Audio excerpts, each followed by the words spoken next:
It is interesting, though, that Donaghy did lead the league last season in technical fouls, and technical fouls could obviously impact the game.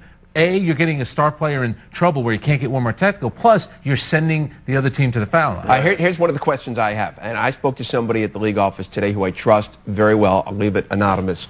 But this is a guy who basically confirmed what I already knew, was the fact that this was a rising official in the league. The very fact is he worked playoff games into the second round this year, and he graded out pretty well. He was an above-average NBA referee. Now, we know from reports here that he's been investigated for about the last 18 months for potential gambling issues and being in casinos and stuff like that. So, A, they knew that he was up to some no good. They graded him out very high. Question is, how does he get away with this if it actually went on? And how did the league miss it, But they might have been also dealing with, is he gambling? Is he betting on other sports? But you can't. If you're a ref, you can't gamble on anything. Absolutely. It's completely but they against obviously the didn't rules. have anything yet. And I find it hard to believe that the league, if they knew about it, they would allow this guy. The last game that he officiated was May 12th. After May 12th, he gets a call from whether it's Stu Jackson, Ronnie Dunn. They tell him, listen, you did a great job this season. This is going to be it for you for the rest of the year. Next year, maybe you'll do a third round. You get to the second round of the playoffs, it's like a team.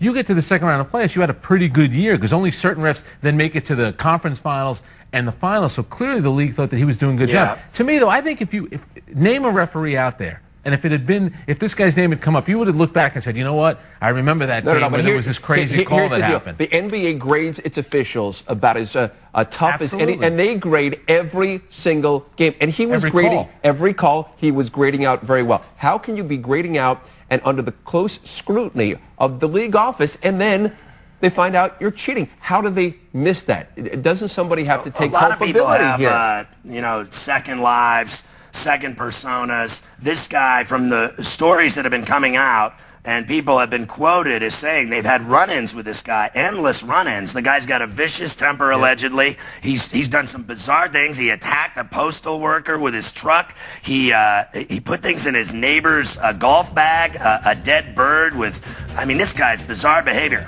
Spotted in several casinos, gambling. And here's the thing.